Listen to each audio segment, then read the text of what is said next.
अब इस गोमती कुंड के बारे में एक कहानी प्रचलित है कि भगवान कृष्ण जब यहाँ पर शिक्षा प्राप्त करते थे तो सुबह सवेरे सांदीपनी भगवान कहीं निकल जाते थे तो कृष्ण भगवान बड़ा चिंतित हुआ करते थे कि महर्षि सांदीपनी कहाँ चले गए।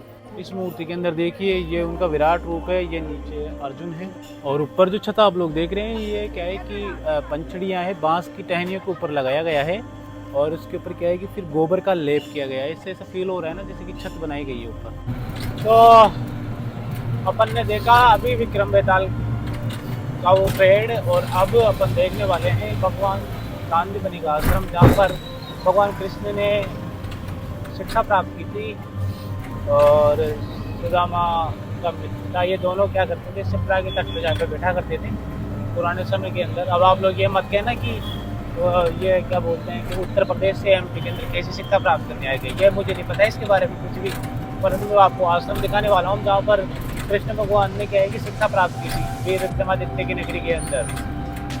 अभी आपको थोड़ी देर में दिखाएंगे सांदीपनी का आश्रम। अभी तो सारा का सारा सिस्टम क्या है वहाँ पे बदल सा गया है, नया निर्माण कर दिया गया है। भूतकाल में कैसा रहा होगा वो दृश्य अब अपन वर्तमान समय में देख रहे हैं। तो वर्तमान में चीज़ें क्या है बदल दी जाती है थोड़ी बहुत, परंतु स्थान वही है सांदीपनी का आश्रम जहाँ पर भगवान श्री कृष्ण ने शिक्षा प्राप्त की थी अपने परम मित्र सुदामा के साथ। और मेरे परम मित्र ये रहे केदार सेनी, ये वापस से शिप्रा है जैसा कि आपको दिखा रहे हैं कैमरामैन, ये वापस से शिप्रा नदी है दोस्तों। जो वर्तमान समय में तो इसमें शायद पूरी उज्जैन का गंदा पानी आता है। नदियों की दुर्दशा बहुत हो रही है। एक जो नदी है वो नर्मदा, वो थोड़ी साफ है, स्वच्छ नदी है क्योंकि वो पहाड़ों के वो बीच से अगर गुजरती है तो वो इतनी ज़्यादा गंदी नहीं है। परंतु शिप्रा नदी तो क्या है, ऐसी कोई सी भी नदी हो जो अगर शहर के टच में होगी ना तो फिर वो क्या गंदी की उसमें जाती है शहर की। अभी हमें अपने टोंक में देख लो आप, बनास की जो नदी है वो पूरी गंदी की है और द्रव्यवती नदी जयपुर की है उसको तो नाले का रूप दे दिया गया है अभी वर्तमान समय के अंदर। तो काल भैरव मंदिर देखा अपन ने, उसके बाद देखा अपन ने मंगलनाथ मंदिर और अब अपन आए हैं भगवान सांदीपनी के आश्रम में जहाँ पर भगवान कृष्ण भगवान ने शिक्षा प्राप्त की थी। यहाँ पर भी बहुत भीड़ है क्योंकि श्रावण मास का महीना चल रहा है और भीड़ बहुत ज़्यादा है, कीचड़ हो रखा है। यहाँ पर बढ़िया है सुविधा फिर भी देखने के लिए, थोड़ी बहुत हरियाली है, पेड़ पौधे हैं और विशेष जो स्थान है वो देखेंगे। फिलहाल आप लोग भीड़ देख रहे हैं कैमरामैन प्रिंस बैरागी के साथ। ये सामने जो इनकी हालत देखो कैसी हो गई। ये क्या है दोस्तों, मेरे जुकाम लगी हुई है, बाल अस्त व्यस्त है और मैं पिछले 6 घंटे से उज्जैन के अंदर बरियान के अंदर सफ़र कर रहा हूँ। कोई दिक्कत नहीं है, अपन ये पूरा का पूरा देख के आते हैं। पहले सांदीपनी आश्रम किस साइड में क्या क्या बना हुआ है। यहाँ पर कुंडेश्वर महादेव है, ये अंदर कुंडेश्वर महादेव का मंदिर बना हुआ है। अपन लोग देखते हैं जहाँ पर भगवान कृष्ण स्नान किया करते थे, उनके साथ में उनके परम मित्र सुदामा भी स्नान किया करते थे। अभी क्या है कि इसको थोड़ा सा मतलब बदल दिया गया है, डेवलप कर दिया गया है। हाँ, मतलब वर्तमान समय के हिसाब से बना दिया गया है, सीमेंटेड कर दिया गया है। इसमें पत्थर की सिलाएं लगा दी गई है नीचे से लेकर ऊपर तक। अब इस गोमती कुंड के बारे में एक कहानी प्रचलित है कि भगवान कृष्ण जब यहाँ पर शिक्षा प्राप्त करते थे तो सुबह सवेरे सांदीपनी भगवान कहीं निकल जाते थे तो कृष्ण भगवान बड़ा चिंतित हुआ करते थे कि महर्षि सांदीपनी कहाँ चले गए। तो सांदीपनी भगवान क्या है कि स्नान करने के लिए निकल जाया करते थे। तो एक दिन क्या सोचा कृष्ण भगवान ने कि क्यों ना इसी आश्रम के अंदर एक कुंड बना दिया जाए। तो उन्होंने गोमती जो गंगा है उससे आह्वान किया कि आप हमारे इस आश्रम में उत्पन्न हो जाओ। आप लोग एक बार फिर से देख सकते हैं गोमती कुंड को। अभी इसको क्या है थोड़ा डेवलप कर दिया गया है, भूतकाल में ये कच्चा था।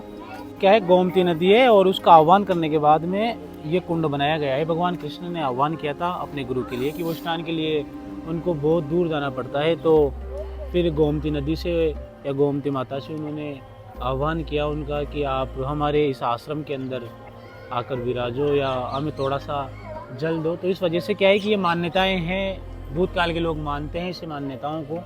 अब इसके अंदर अभी पानी भरा हुआ है, ये थोड़ा गहरा है, इस वजह से इसके चारों तरफ क्या है कि दीवार बना दी गई है ताकि जो ऐसे कुरापाती बच्चे हैं वो इसमें ना गिरे। देखिए कुरापाती बच्चे हैं जो इसके आसपास मंडराते रहते हैं। ऐसे क्या है हमें देखने को मिलते हैं ऐसे बच्चे सभी जगह। इस वजह से सिक्योरिटी के लिए यहाँ पर ये बनाया गया है, आप इसको दूर से ही देख सकते हैं। और आप इस बार ये जो सामने ये पूरा का पूरा आपको एरिया दिख रहा है दोस्तों, ये क्या है 64 कलाएँ हैं यहाँ पे भगवान कृष्ण की, जो दिखाया गया है कि किस प्रकार से भगवान कृष्ण ने यहाँ पर शिक्षा प्राप्त की थी उसके बारे में बताया गया है। और अपन ने शिप्रा नदी देखी, शिप्रा नदी पर भगवान कृष्ण और उनके परम मित्र सुदामा स्नान के लिए जाया करते थे, तो शिप्रा नदी भी अपन ने देखी है। और अब इसके बाद में देखने वाले हैं शमशान घाट। तो दोस्तों यहाँ पर क्या है कि मतलब भगवान कृष्ण की जो 64 कलाएँ थी उनको दर्शाया गया है कि उनके पास किस किस प्रकार की कलाएँ थी। ये देखिए भगवान सांदीपनि उनको धनुष चलाना सिखा रहे हैं, और यहाँ पर जो मल्ल युद्ध होता है उसके बारे में जानकारी दी जा रही है, गीता उपदेश। और इसके अलावा यहाँ पर आप देखिए शायद ये किसी युद्धों का विवरण दिया गया है यहाँ पर, गीता उपदेश से कहाँ पर क्या क्या गीता उपदेश बताया गया है। और ये पूरा का पूरा महाभारत से लिया गया संवाद है दोस्तों, जैसा कि आप देख रहे हैं। ये देखिए अब सारा का सारा सिस्टम बना रखा है इन लोगों ने। मतलब अब पहले कृष्ण भगवान के समय में तो ये उनका आश्रम था, और अभी एक पर्यटक स्थान के रूप में इसको बना दिया गया है। पर जैसा भी है हमें देखने को मिल रही है चीज़ें। ये देखिए सारी की सारी कलाएं हैं यहाँ पर। ये देखिए गीता के उपदेश है सारे के सारे, जो कृष्ण भगवान ने अर्जुन को दिया था गीता का उपदेश, वो सारा का सारा बना रखा है यहाँ पे इन लोगों ने। और ऊपर जो छत आप लोग देख रहे हैं ये क्या है कि पंचड़ियाँ हैं, बांस की टहनियों के ऊपर लगाया गया है, और उसके ऊपर क्या है कि फिर गोबर का लेप किया गया है। इससे ऐसा फील हो रहा है ना जैसे कि छत बनाई गई है ऊपर। ये पेड़ देख रहे हैं आप, ये बांस के पेड़ है दोस्तों, आपको दिखाई दे रहे हैं। इस मूर्ति के अंदर देखिए ये उनका विराट रूप है, ये नीचे अर्जुन है। इस बाउंड्री वॉल की चारों तरफ क्या है ये लगाए गए हैं पेड़, बांस के पेड़ हैं सारे, अभी छोटे हैं, टहनी लग जाती है। बांस की लकड़ी से बनी हुई है। हाँ, बांस का ज़्यादा उपयोग किया गया है। ये सारी की सारी जो बाउंड्री देख रहे हैं आप, ये भी सारी बांस की बनाई गई है।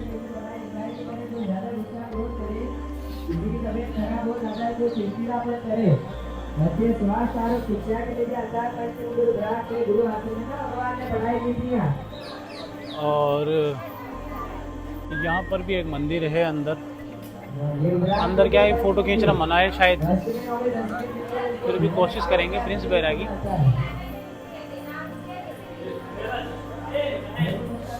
खींच तो रहे हैं यहाँ पर फोटोज वगैरह, अंदर चल के दिखाते हैं आपको।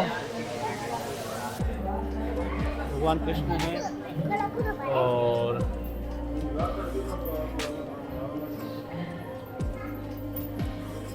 सारी की सारी संपूर्ण जानकारी भगवान कृष्ण से संबंधित है यहाँ पर, जो कैद करके रख रखी है। उनको पूरा का पूरा चरित्र चित्रण किया गया है यहाँ पर।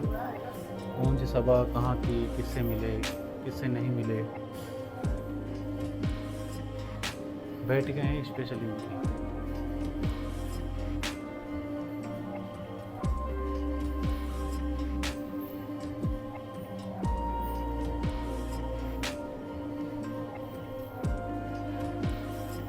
लो आओ। अब वैसे तो कृष्ण भगवान के बारे में संपूर्ण जानकारी है यहाँ पर, लगभग सब कुछ, परंतु फिर भी वो भगवान थे, हम उनकी पूरी की पूरी जानकारी को जुटा तो नहीं पाएंगे दोस्तों, क्योंकि ईश्वर और मनुष्य दोनों में बहुत भिन्नता होती है। मनुष्य चाहे कितनी भी ताकत लगा ले, कितना भी विज्ञान का सहारा ले ले, परंतु भगवान से कदापि नहीं जीत सकता। अंदर भी एक मंदिर है, वहाँ पर शायद शंकर भगवान का होगा, चल के देखते हैं हम। आइए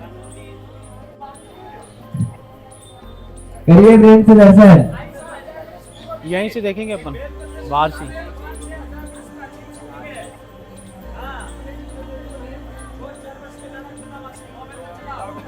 चलो अपन देखने वाले हैं भगवान श्री कृष्ण द्वारा सीखी गई 14 कलाएं। अगर अंदर अलाउ करते हैं कैमरे को तो हम आपको दिखाएंगे वो कौन कौन सी कलाएं थी जो अंदर स्थापित की गई है। डिजाइन सी बनाई गई है अंदर, परंतु अंदर क्या है शायद फ़ोटो खींचना मना है।